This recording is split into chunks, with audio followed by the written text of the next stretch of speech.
Thanks. 4:30 p.m. I'd like to call this meeting of the Whitman Middle School Building Committee to order. Remind everyone that all our meetings are being videoed as well as for broadcast at a later date. If you could stand and join me in the Pledge of Allegiance, please.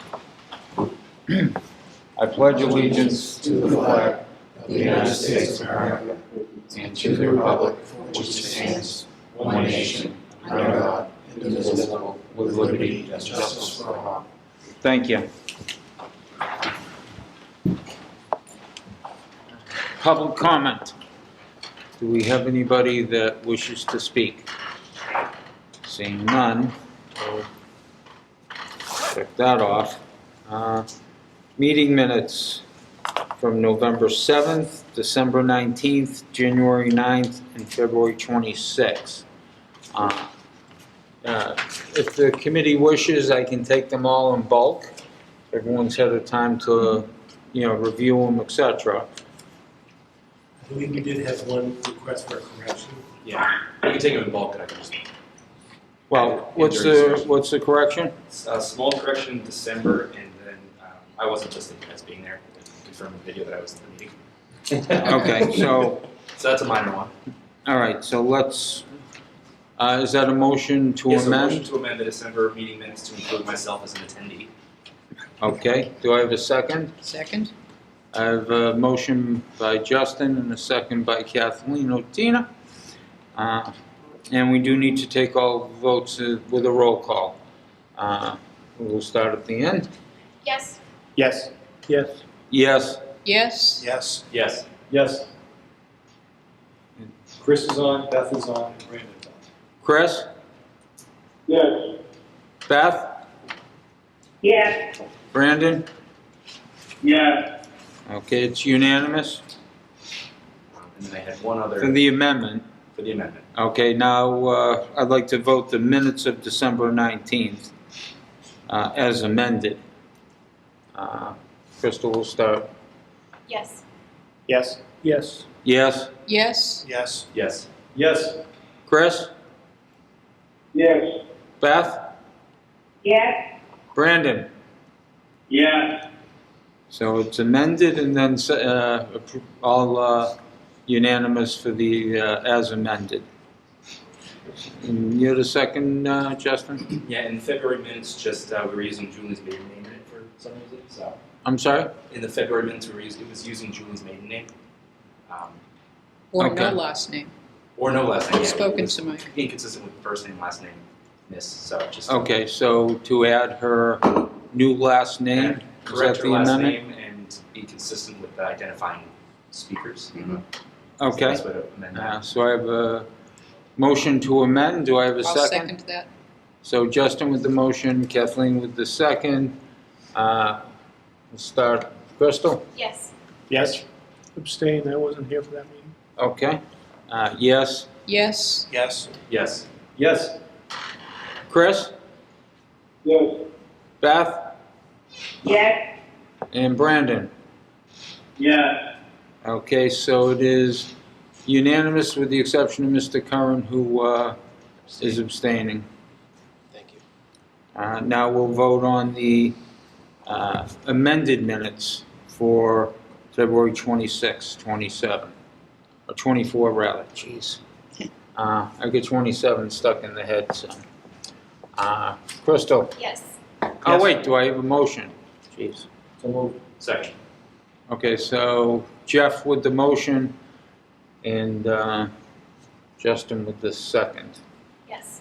Yes. Abstain. Yes. Yes? Yes. Yes. Yes. Chris? Yes. Beth? Yes. Brandon? Yes. Okay, so same vote as last time, Yep. unanimous with the exception of the one abstention. Thank you. Abstain. I will take November 7th and January 9th if there's a motion to approve as presented. I'll move November 7th and January 9th as presented. Okay, so Kathleen with the motion, Justin with the second. Crystal? Yes. Yes. Rich? Yes. Yes. Yes. Yes. Yes. Jeff? Yes. Chris? Yes. Beth? Yes. And Brandon? Yes. Okay, unanimous. Those are done. OPM update, Mr. Carroll. Thank you. So, appreciate everybody's effort on the minutes. We'll try to make sure we don't gather that many the next time. It was just with the holidays and stuff like that, we had a little Thank you. back up there. So first and foremost, we have our typical monthly report here that we're presenting. We're almost at the end of March, but this is really the report for the beginning of March, if you will. So the progress date was basically the 29th of February. So we have our typical report here showing our encumbrances to date for Colliers as the OPM, for the design team. Again, we do kind of present this every month. This is really just a summary level. I'm going to get into the financials a little bit more detailed. I think we started showing those forms last time, but happy if anybody has any specific questions on here. Big picture, what we had here for commitments this month is basically $179,000. I'm just trying to make this so you can see it. Paid to date here, and $632,000. We didn't have anything new. And I think we're going to be working on catching up some of the invoices on those as well, probably at the next meeting. Any questions for Mr. Carroll on these items? Okay. Seeing none, please continue. So I'm going to close that file so I can keep working through these. Close.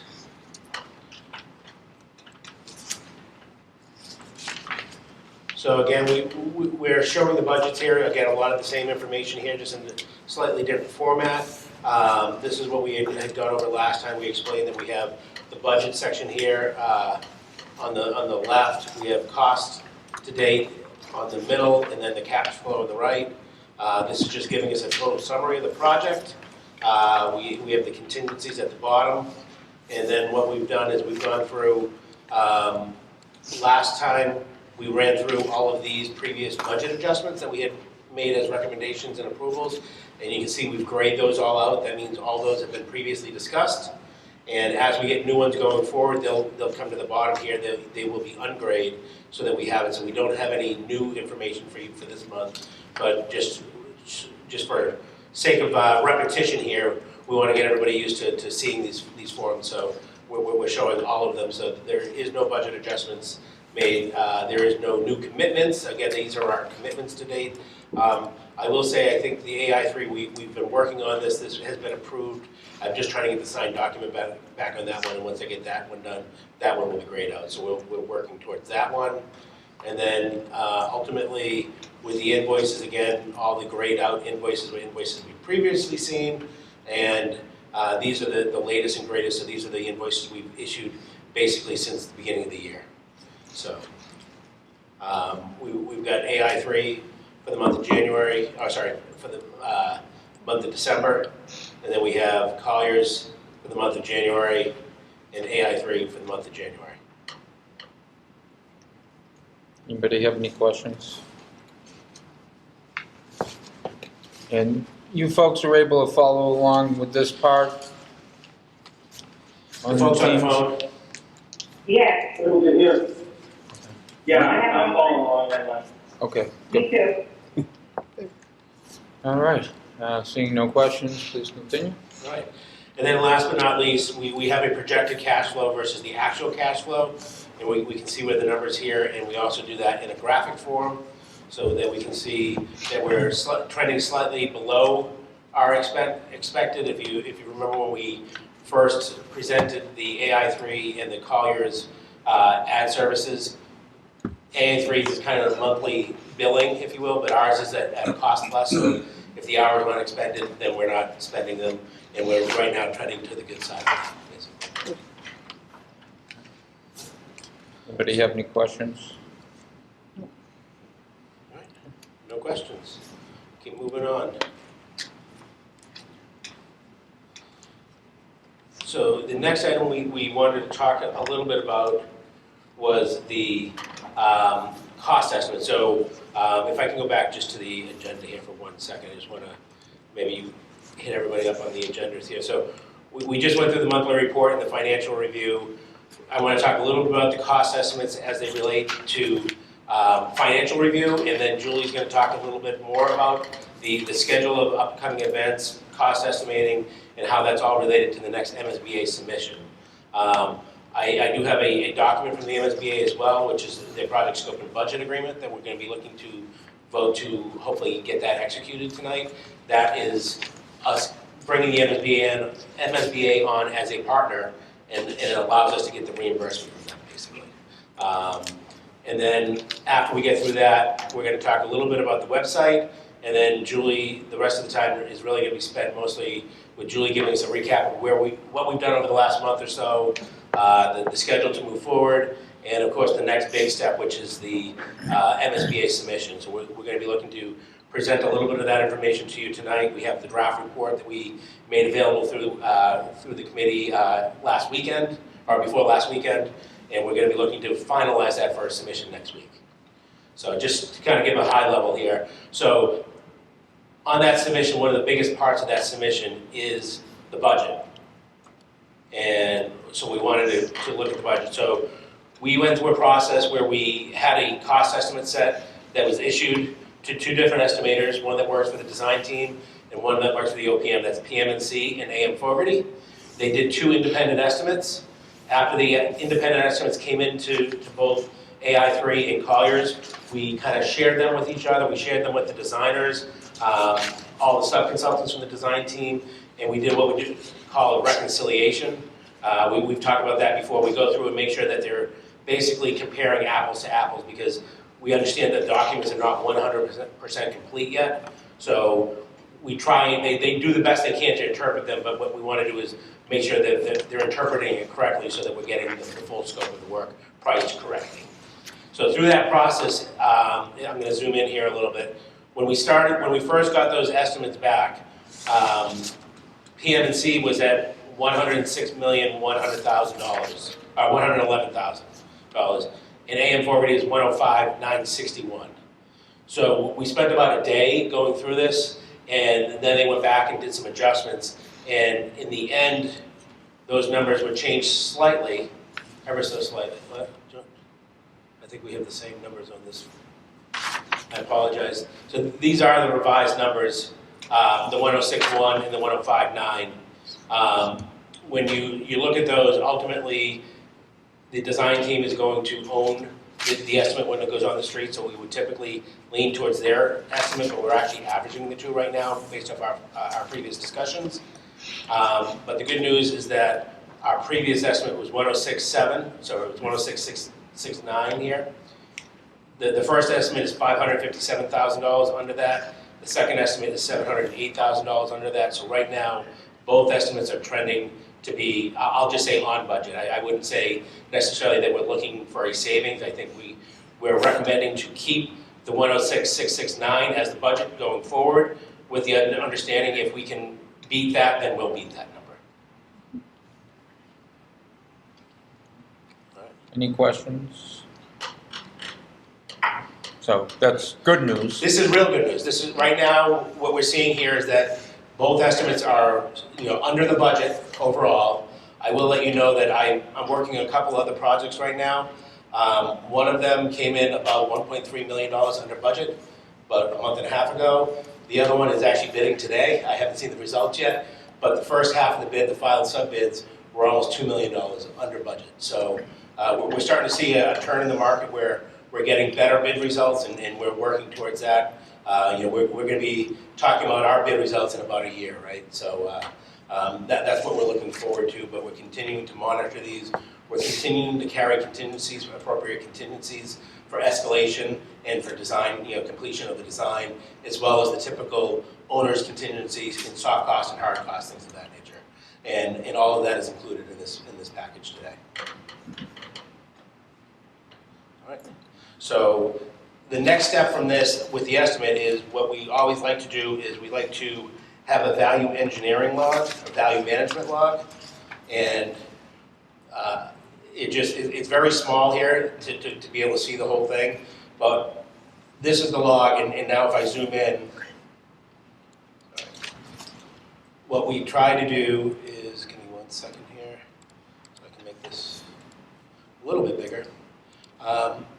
What we try to do with the value engineering log, and I think we talked about this back at SD, is we try to categorize our items into 3 categories. Category 1 is items that don't really affect program or operation nor maintenance. And that's, I'll say, the design team and the OPM's understanding of it. As we review it with you, you might say, well, that might affect it, maybe that should be a category 2, not a category 1. But what we've done is we've come up with about 7 items here that we feel we could potentially take if we needed, and they really wouldn't substantially impact the program. It's tweaking the design. I'm going to jump down to category 3. Category 3 is things that we never want to take.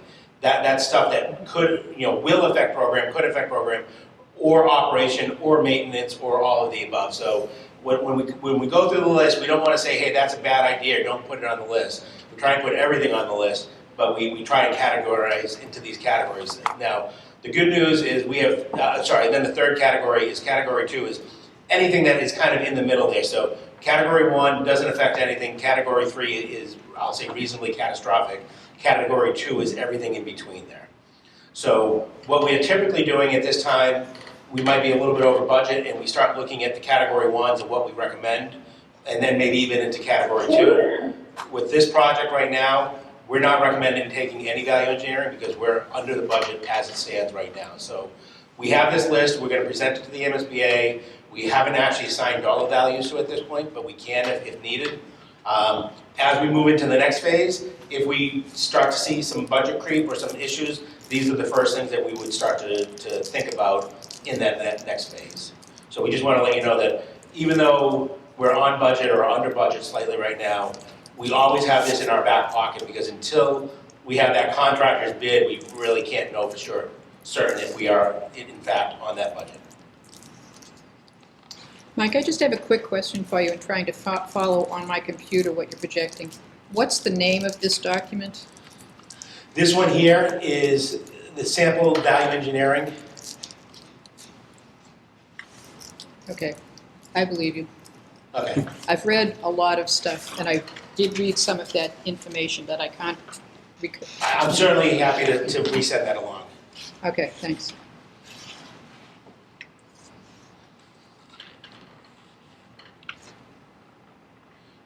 So at this time, we're not actually recommending to take anything on this.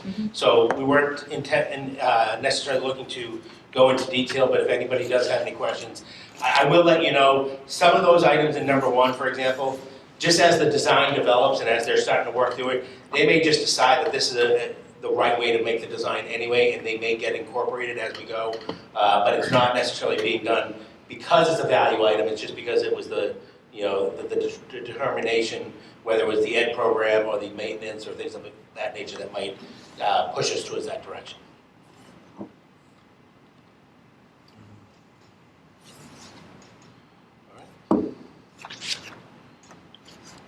So are we looking for a vote yet? Or is that your next document? So this is the budget. I think what we're going to try and do is once Julie does her presentation, we'll ask for one vote to allow us to move forward with submitting the package. But the budget is certainly a substantial portion of that.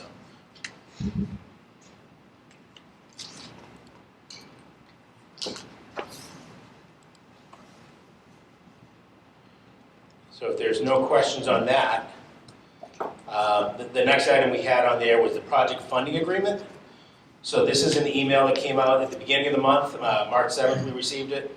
And this first page of this is basically the cover letter welcoming us into the program. So if you remember, we went to the MSBA board in October, and in October they voted to allow us to move forward into the process. Usually we get this letter maybe a little bit quicker than we did, but we received it now, and the backup to this is a couple of pages. So the first part of the backup, so this is basically inviting us to this package. It's saying, please see the attached, and please sign and execute the attached.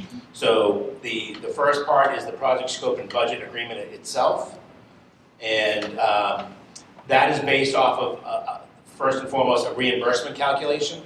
So people may remember this before. we have a base number of 31%. That's based off of the district's reimbursement. We have an income factor in here, and we have a wealth factor in here. And when you add those together, that adds up to 57.74.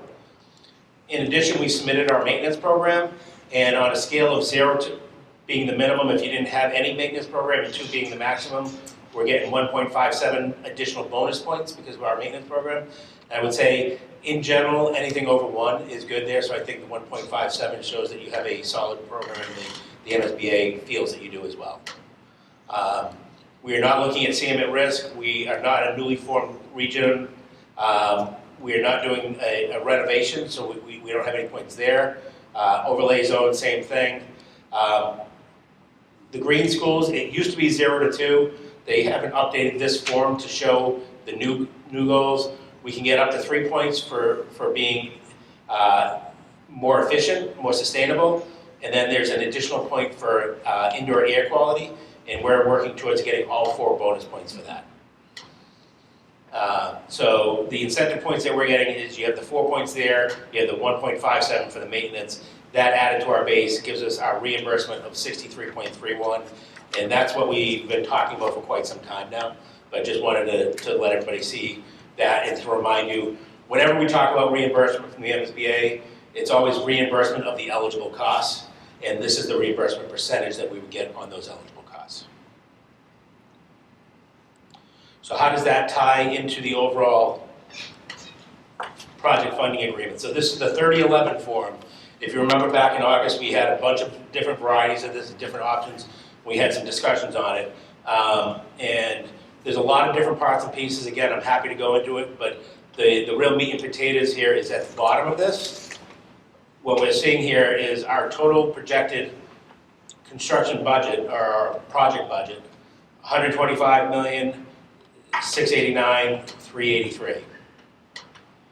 They have what they have as exclusions or ineligible costs. That gives us our maximum grant, the value of the total project that the grant can be based off of. We then have our 63%, which translates to $58 million. They take a percentage of the commissioning agent. The commissioning agent is contracted directly with the MSBA, and they're taking a small percentage of that out of here. That's the $12,000. We don't have any cost recovery.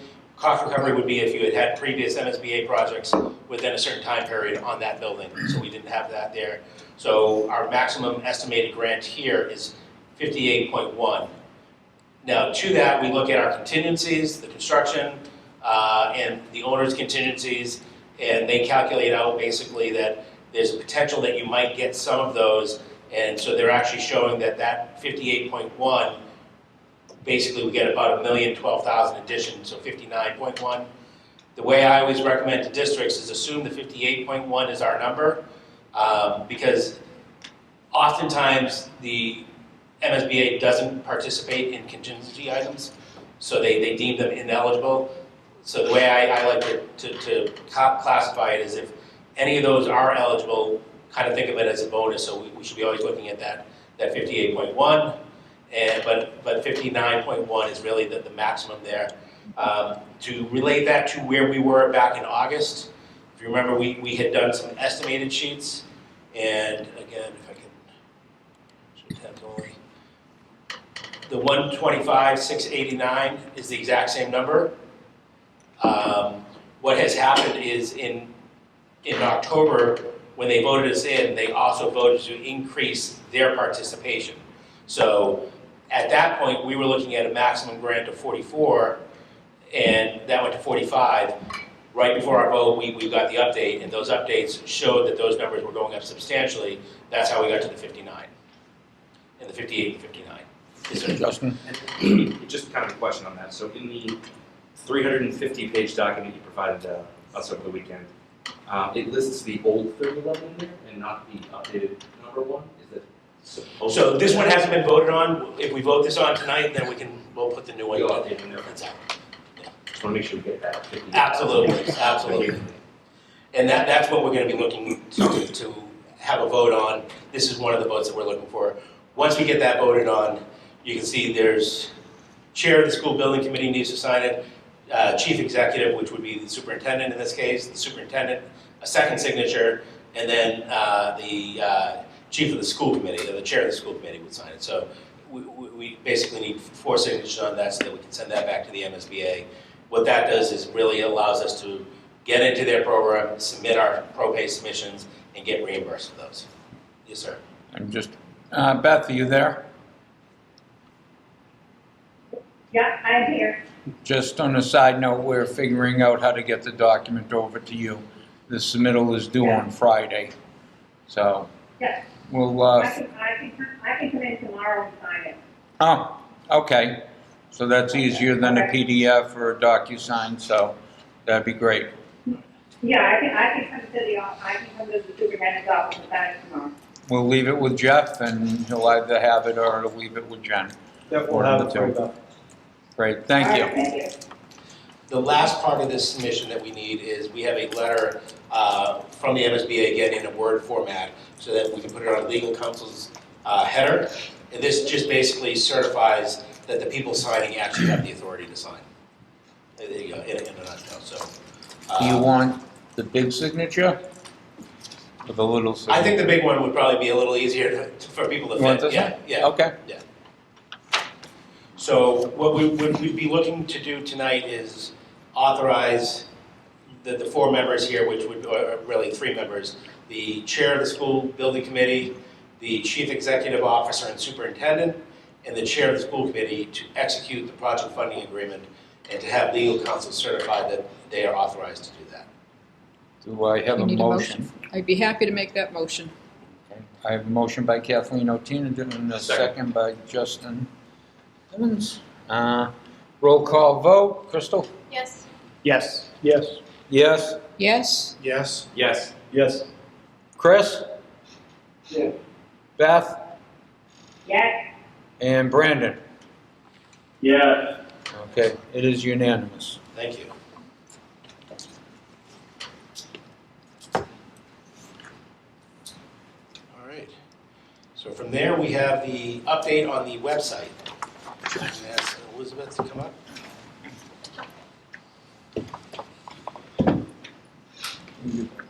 Okay. great.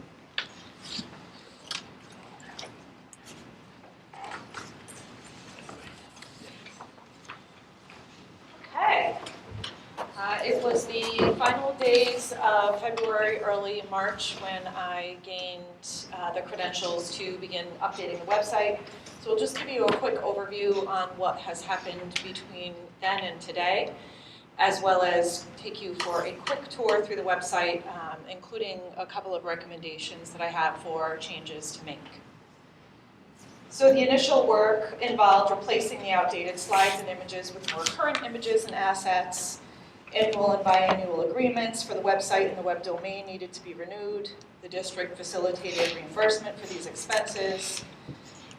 Read through each page, making notes for potential changes, and wanted to note that the goal is for any stylistic changes that are happening will generally be a relocation of assets as opposed to deleting anything that currently exists on the site. There are 2 exceptions. I did delete the breaking news page about the new reimbursement rate through the MSBA and the rumor slide. Those didn't seem to, have any like historical or archival relevancy, so those were deleted. And we know that we have access to those in other locations. But I, got very granular in looking through former meeting packets to determine which of the past minutes had been approved by the committee for posting, and those very recently have been posted to October meetings, and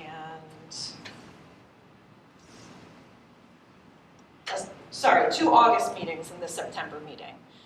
With the approvals that happened tonight, those can be uploaded to the site and we can get it very close to current.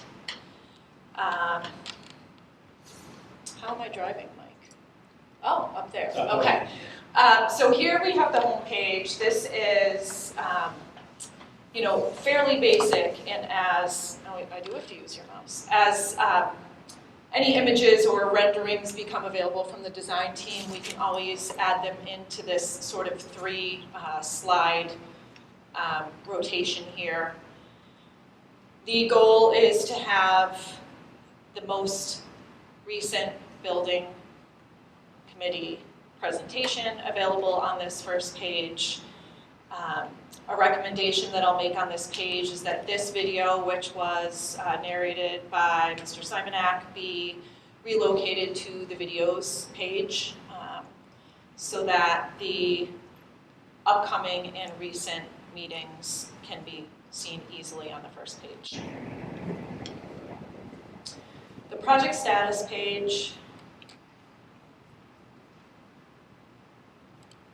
Okay. I spoke with Julie briefly. She is going to provide a JPEG or a PDF of this page in particular so that it can be updated on a monthly basis. As a community member, I think it's really interesting to kind of see the "we are here" arrow moving along the page as things are accomplished and the project moves forward. And then we've got a blurb here regarding background. This is a bit redundant with something we're going to see on the next page.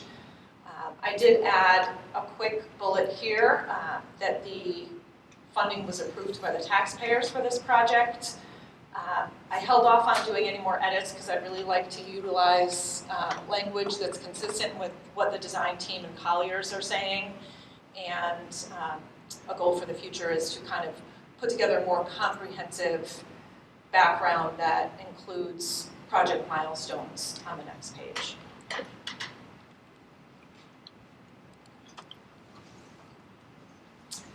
So this project background has one milestone. I would like to incorporate the ones from the previous page as well as any other highlights that will bring the project more current.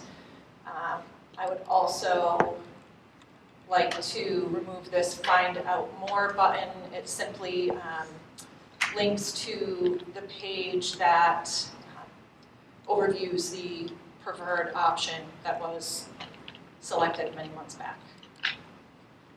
So this is basically, once we get the project and background updated, it's just a long scroll of all of the videos that were produced for this project.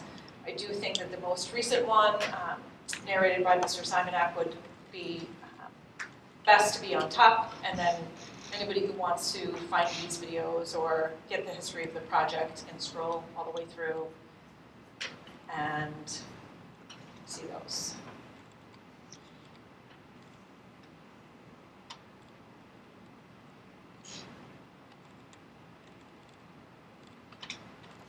So that does include, as you can see here, feasibility study, existing conditions, and statement of interest historically. And then we have this more item that has a number of drop-downs underneath it. So the preferred solution is option 9B, and the information about how that was arrived upon. Sustainability.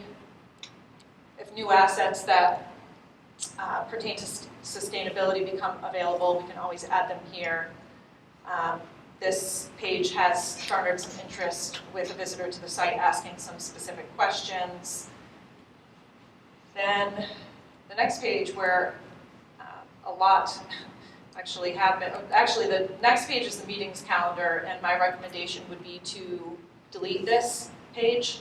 It's redundant because we have some information about the meetings on the first page, the landing page of the site, as well as a retrospective of every meeting on the next page, which is the building committee page.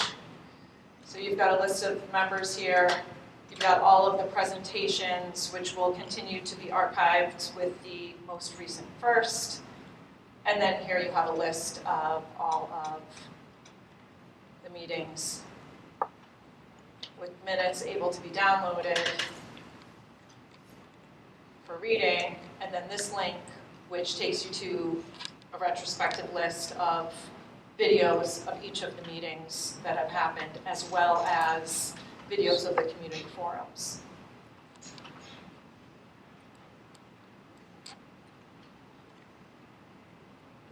The next is contact us.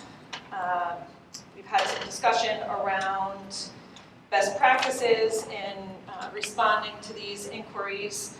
In addition to the little pop-up that you see on the bottom right of the screen, that's available from any view of the website. If you click on it, you can ask a question here, which is just another iteration of bringing you to where we are here. Mike and I have had some discussion because there were a number of outstanding inquiries when I took over the page, and so those inquiries have been forwarded to Mike, and we have discussed a proposed workflow for addressing future inquiries in a more timely manner. Mike's suggestion is that I will forward inquiries to him. He will draft a response on behalf of Colliers and then send it for input from the design team. Forward this to Mr. Simonak and Mr. Farrow for their input from the educational lens, and give the final approval, at which point the response can come back to me and be forwarded to the person who made the inquiry. My recommendation for that is to generate and send an automated response prior to the substantive response that says, "We have received your inquiry, thank you for your interest in the project," and give some general timeline of how quickly they can expect to have a response. I do think that sending a question and then hearing nothing can be, confusing. Did it go through?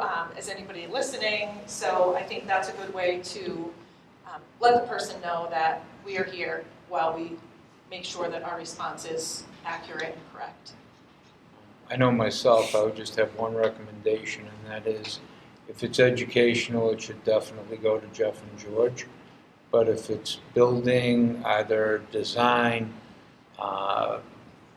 hey, there are craters in the field, what's going on, type of questions, that they go to Mike and Julie, but make sure that Jeff and George are carbon copied. Right. I think would be appropriate, or perhaps the entire committee just gets copied so we know what questions that people are asking. While we're out in the community, it gives us, a good general idea as well. So, Fred, if I could, I think the idea, or our recommendation is, once we get the questions, they come to us. Yep. We'll work with Julie's team to develop an answer. Now, as we develop that, we might need to reach out to Beth if it's a financial question, or Jeff if it's an educational question. But ultimately, the question we have is, once we have that draft answer, do we bring that to this committee and have a vote on that? Or I don't think a vote's necessary, and that's the will of the committee here, but I think just a notification, Yeah. You're at Stop and Shop, one of my favorite sayings. And someone says, "Hey, I asked this question, and I'm trying to understand the answer," or my next door neighbor had asked the question. Yep. It just gives us an idea of what's being asked and what people are curious about, as far as that goes. So I think to that point, even if it's a very simple question that I think we know the answer, I think we'd always going to run it by Jeff and George then, just to get a thumbs up before it goes back and gets published. That way we've kind of had everybody in. Between us and them, if they feel that we need to bring it to the committee, if it's a question that we might want to talk about in committee, we would. But if not, we can just get the answer out there, and it helps us speed up those response times. Yeah, it could be, something as what color are the bricks going to be? Yeah. Something like that. I don't know that the committee or Jeff and George needs to answer that. You already have that, within your design. Yep. That's the type of question I'm talking about. Financial, I'm pretty up to snuff on financial as well, as you know. And to that point, we actually had a couple of questions that. Let me just do one. Oh, go ahead. Go ahead. It's the final page. No, Yeah. The final page, I don't even really have to show you, is community forums under the More drop-down. Yep. And my only recommendation on that, it does include a list of all of the presentations that were done at the community forums. I recommend adding a button where you can click through and watch the videos similarly to what we have on That's wonderful. Yeah. I think you've done a great job with this. Thank you. And definitely deserve compliments and kudos and whatever nice words we can think of to say.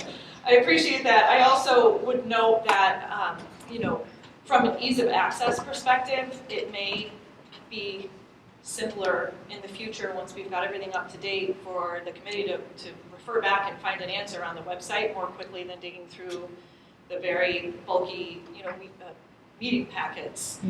So hopefully this tool will serve as a help to the committee as well as to the community to keep them up to date. Great, thank you. And we'll probably do this type of update maybe As needed. once a season or something like that as needed if there's something for us. And if there's a desire to, just have a punch list of questions addressed, by Mike or someone on the team, I think that's simple enough. We discussed what timeline should be like, should questions be submitted weekly, bi-weekly? We just decided as they come in, they'll be addressed, and that will speed up the provision of answers. Great. Thank you, appreciate it. We're 5:12, and we are going to be losing 2 members of the committee due to a Board of Selectmen and FinCom joint meeting in about 28 minutes. I don't know if there's anything in particular you folks would like to see taken out of order, so that way if any questions or anything you have could be addressed. I had a few questions on the MSBA submission packet, but that may be the entire time remaining. Okay, well, I mean, Yep. It's Yeah. a little chair. So I think we are at that point where I was going to turn it over to Julie next to start running through her questions. Yeah. For her presentation, so. I just want to make sure that, the submission is due Friday. Yep. And, I want to give the committee members that do have to leave the opportunity to be able to ask the Absolutely. questions. Yep. Uh, And I And- also have 2 questions, but it may be when Julie gives her presentation, they may be answered. Okay, Before you even have well, Justin said his could be a little extensive, so Maybe not. toss yours in. The only thing we ask Julie is if you can speak up. Speak up and I'll move quickly. Okay. We could, if the committee prefers, address the approval of the design development submission first. Otherwise, the slides that we have are really, just as Mike mentioned, activities from the past month and just more discussion on cost estimates. Okay. Those could be taken completely separate from the. Whatever, you feel the best way to go, as long as, there's an opportunity for them to ask their questions and be able to have answers It would before they certainly vote. It would certainly benefit us too, if there is comment on the Yeah. report, for us to be able to make those edits prior to submitting it anyways, and getting the feedback tonight. Oh, sorry. I wasn't on yet. Okay, now it's showtime. Now you're on showtime, yep. Here we go. Okay.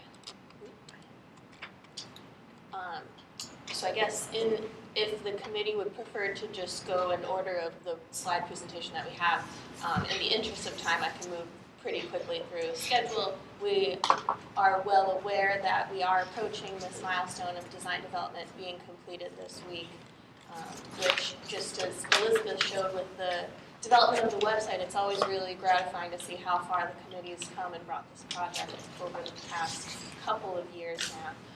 All of our activities, you can see, are in the green, so we've certainly pushed all of those into completed, other than studies that continue to be ongoing into the construction documents phase. In the next phase, you'll see that a lot of these activities and requirements remain as part of the MSBA submission requirements. They literally just note update, so everything gets updated for the most part.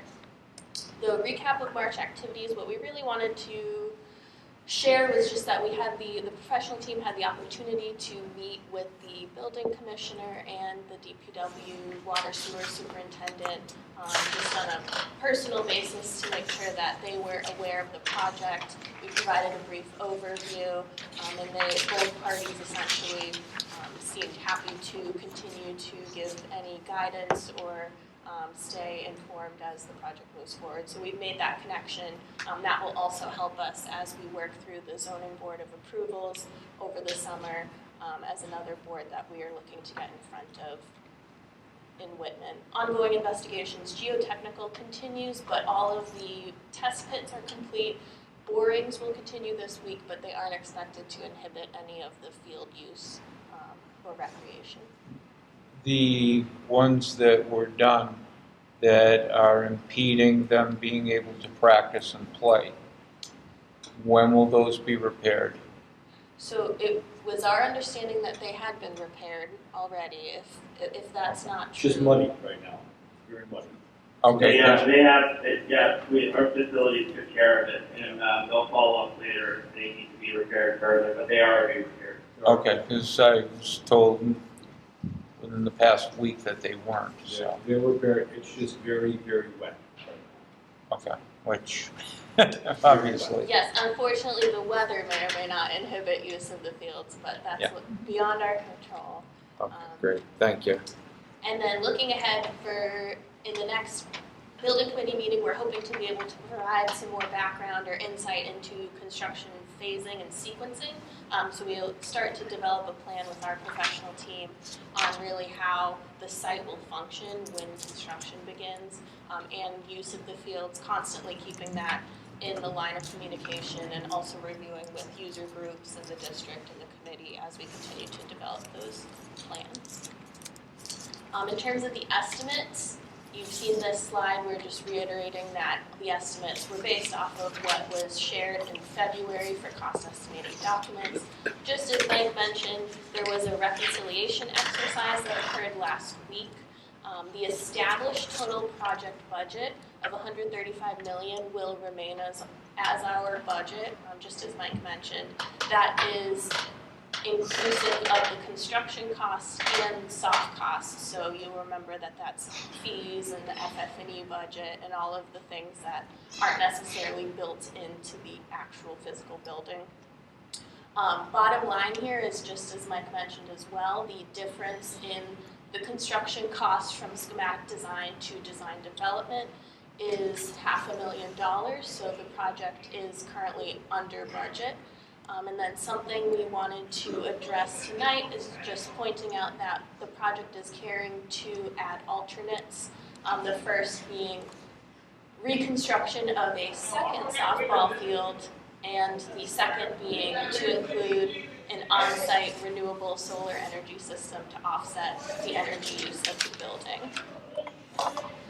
Just jump in real quick. Sure. Just on the softball field one, Julie mentioned we're going to be starting to talk about phasing and logistics in the near future. Yes. Are you going to?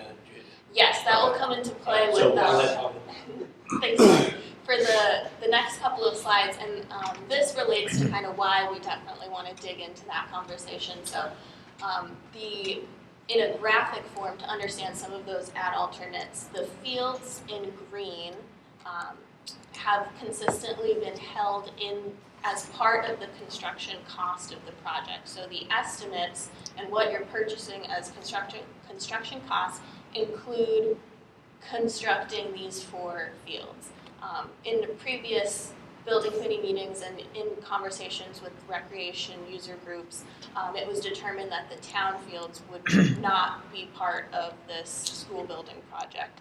However, we've identified this one softball field as an add alternate, with the thought being that if this area of the site were to be necessary for construction phasing, to store soils or construction materials, we might want to take that space right off the bat and then plan to reconstruct this softball field. after the building is constructed during all of the site construction. The benefit of not taking it on as in part of that construction phasing is, of course, that the town could continue to use it throughout all of construction, and then any kind of topsoil or materials that do not fit on the site would then just have to be stored off-site and transported to the site when needed. Kathleen? So this is one of the questions that I have. Reading through the documents, correct me if I'm wrong, but it's my understanding that if this field is used to store topsoil, it will save the project $600,000. Close. It would cost, so, and the alternative is, if we elect to incorporate the field, just as you're saying, as part of the construction cost, you would have to pay to reconstruct the field within the construction cost budget, estimated construction cost, which that cost of the field is $154,000. But the cost to do it after the fact as an ad alternate is $654,000. So you are correct in that it would be a $500,000 savings. However, it costs the project $154,000 to begin with, if that makes sense. So, But we have a $500,000 under budget right now. Yeah. So the question is, because we'd have to, I believe we would have to have the recreation department say, yes, you can use the second field. And at the end of the day, they'd have another new softball field essentially paid for by making a smart decision, using the field if it's available to store the topsoil, not having to pay $600,000 to ship it off-site. So I wanted to make sure I understood that because I think it's a great idea. Yes, you'd essentially end up with a new softball field for $150,000 at the cost of not being able to use that for that field until the project's complete. But the other part of that isn't necessarily a dollar advantage is that logistically it makes it a little bit easier for the contractor. And again, if you can make it easier for them, it helps drive their pricing down. Okay. So we aren't necessarily looking for the committee to provide us with that direction. If there needs to be further conversation with recreation groups, that can certainly occur in the meantime. We did replicate this slide from last April that we included in a building committee meeting. Following our initial meeting with recreation groups, they had confirmed that there were alternate sites in Whitman and Hanson that could be used. So it might just be getting them back in the conversation and confirming what makes the most sense for the users. But that is our recommendation as a professional team would be for the project to absorb the cost of ad alternate number one into its construction cost budget in the interest of having that savings and completing it essentially all at the same time. And you can see, just as Kathleen pointed out, the surplus or the difference from schematic design to design development was $550,000. You can see here, by having to pay for that softball field, you'd still be under budget by $400,000. That's really my only question. Okay. Justin? I'm a big Justin town sports people. I don't mind starting a conversation there too. So be it. And I actually also had caught that. So I think at one point in the document, it was identified as a $500,000 savings, or else it's 600. I think that's what Kathleen did the first time. So Yes, the draft that I sent included the fees and the markups. That would be the field cost in terms of total project cost. This identifies it as just part of construction costs. So I understand that could have caused some confusion, but the bottom line is that it's a savings to the construction costs. Okay. And then we would like to revisit details of ad alternate 2 at a later meeting. There's additional information that we would like to provide as part of a longer discussion related to the renewable energy. And then the value engineering, I won't spend much time on this. It's the same table that Mike presented, and we would just like to reaffirm that at this time, given that the project is on budget, we certainly would not recommend making any value engineering selections at this time. Had the budget been exceeded, we would have reviewed these ahead of the meeting today with the district and circulated amongst the committee so that we could have a plan moving forward. But because of the project being on budget, we don't recommend moving forward with any of these at this time anyways. Justin, any other questions? None of this. Quick jump though to the plot. The other comment I had was on the basis of design narrative.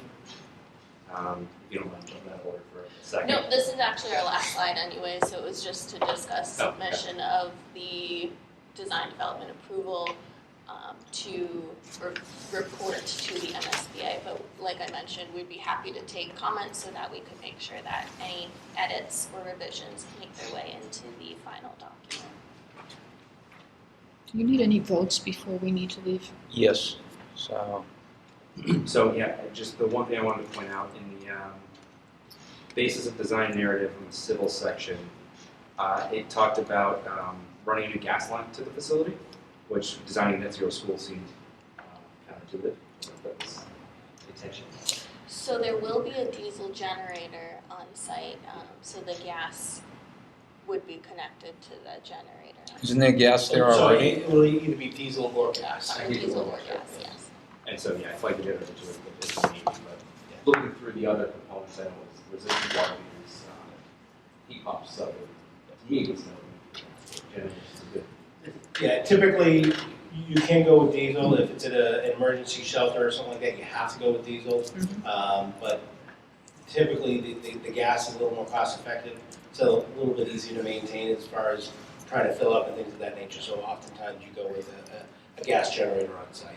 And that sounds like it does just require another level of coordination on our part between our consultants, so we'll certainly pass that along. And then yeah, in the energy analysis, it said no gas.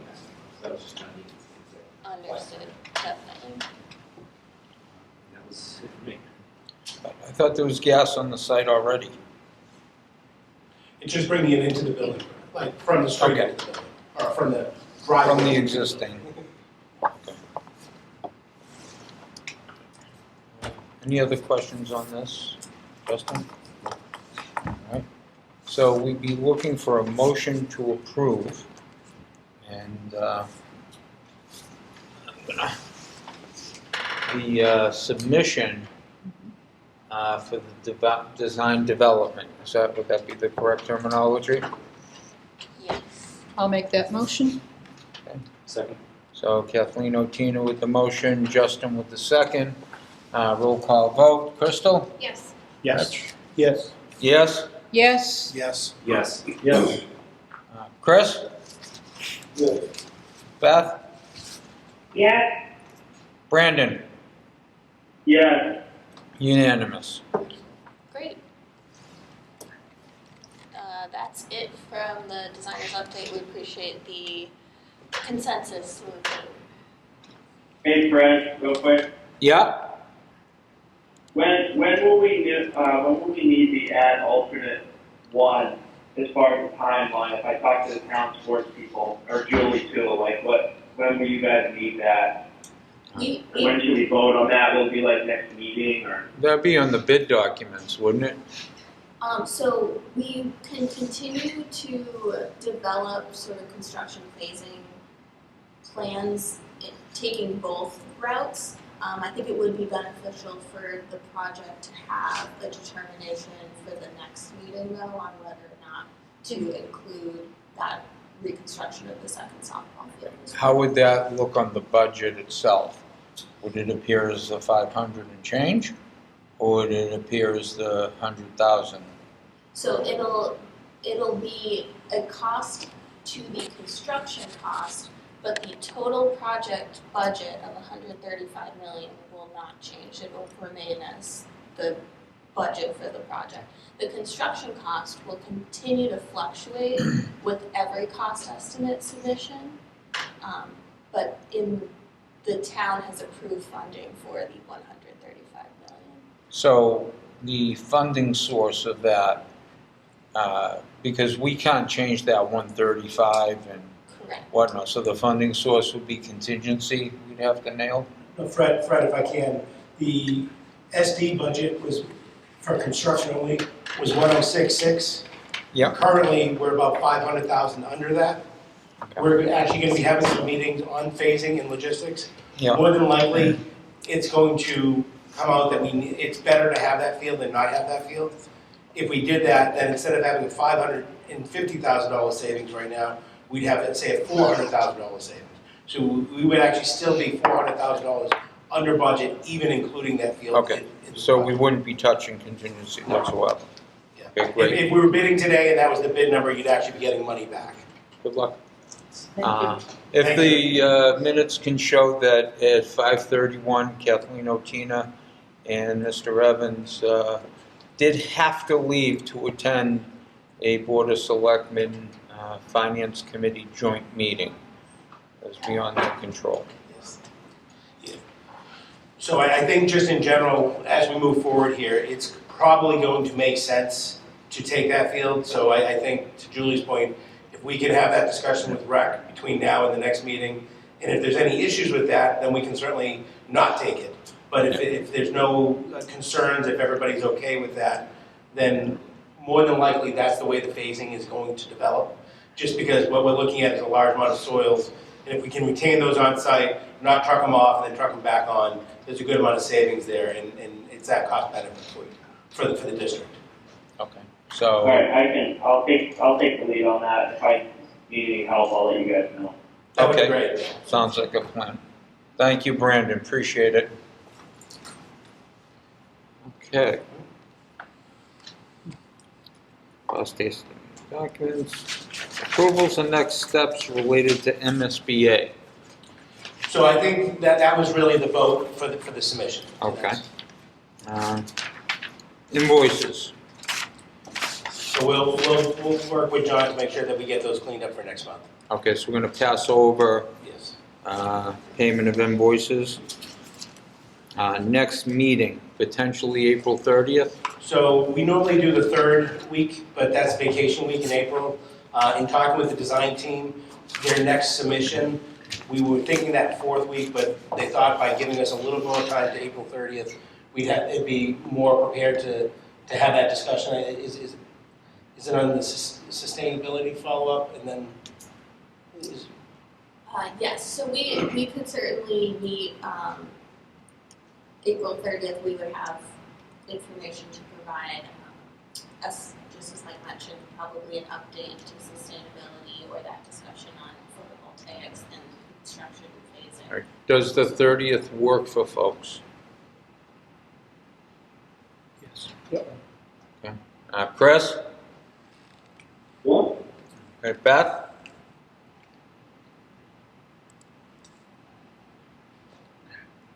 Beth? Yes, Okay. And Brandon, does that work for you? Yeah, 30th is fine. That's plenty of time to reach out to Rec, I would take it.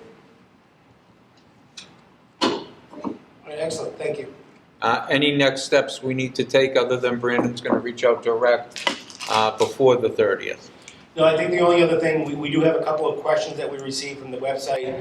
Pretty basic questions, one about the HVAC systems, another about when students are getting, have access to the new building, and things like that. We'll review those with Jeff and George. Yep. And once we get the thumbs up, we'll get them over to Elizabeth and get those questions out. That'd be most appropriate, and, again, I just ask that the committee just gets copied after they're answered, just so we're aware of what's going on. And I think going forward, what we'll do is, anytime we do have questions between one meeting and the next, we'll put it as an agenda item, just to say this question was asked and here was the answer, so that everybody here has the question and the answer. If you should happen to get stopped by somebody at Stop and Shop, and you can say, oh yes, that was answered, last month, and this was the answer. Yeah, but even more timely, because someone asks a question, they have it answered next Tuesday, and you go grocery shopping on Friday, you're still 3 weeks away from knowing. So that's my gut, so to speak. Other than that, if anyone else doesn't have anything, I would entertain a motion to adjourn. Okay, Jeff with the motion. Do I have a second? Second? Second by Rich. Okay, roll call. Crystal? Yes. Rich? Yes. Yes. Yes. John Stimber? Yes, sorry. Yes. You want to stay here, don't you? Chris? Yes. Beth? Yes. And Brandon? Yeah. Okay, 5:35, we're done.